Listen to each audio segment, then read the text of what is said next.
আজকে fake news ফ্যাক্টরির মালিক WhatsApp ইউনিভার্সিটির ভাইস চ্যান্সেলর অমিত মালব্য বড় বড় ডায়লগ দিয়েছেন যখন পশ্চিমবাংলা কলকাতা মহানগরী লাগোয়া নিউ টাউনের বাসিন্দাদের ঝুপড়ি পুড়ে ছাই, 200-র বেশি পরিবার কার্যত রিফিউজি হয়ে খোলা আকাশের নিচে দাঁড়িয়ে আছেন।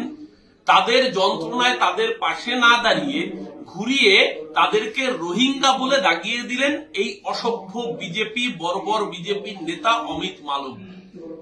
2 কোটি 1.5 কোটি 1 কোটি 20 লাখ 1 কোটি এক একজন এক একটা তালিকা দিয়েছিলেন যে পশ্চিমবঙ্গে নাকি এত রোহিঙ্গা রয়েছে।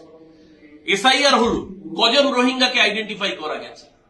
আজকে যাদেরকে নিউ টাউনের বাসিন্দাদের এই প্যাথোলজিক্যাল লায়ার অমিত মালব্য, মানুষগুলো সর্বশান্ত আগুনে তাদের বাড়ি পুড়ে গেছে, তাদেরকে রোহিঙ্গা বলে দিয়ে এই অসভ্যতামি বাংলার মানুষ এই জন্যই এদের বহিরাগত জমিদার বলে।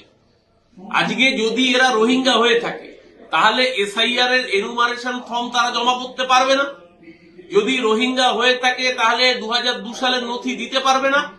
ওই পার্টিকুলার বুথে কজন এনুমারেশন ফর্ম জমা করেননি, কজন বাংলাদেশ বর্ডার দিয়ে, যে বলা হচ্ছিল লাখ লাখ রোহিঙ্গা পালিয়ে গেছে, বাংলাদেশের বর্ডারে কত লক্ষ মানুষকে রোহিঙ্গাকে পালাতে দেখা গেছে। এই যেটা পুরো মিথ্যের বিনির্মাণ, এবং কার্যত দেখা যাচ্ছে যে এর ফলে সবচেয়ে বেশি বিপদের মধ্যে রয়েছেন মতুয়া সম্প্রদায়ের মানুষ, সবচেয়ে বেশি বিপদে পড়েছে সাধারণ হিন্দু তপশিলি উদ্বাস্তু জাতি উপজাতির মানুষরা।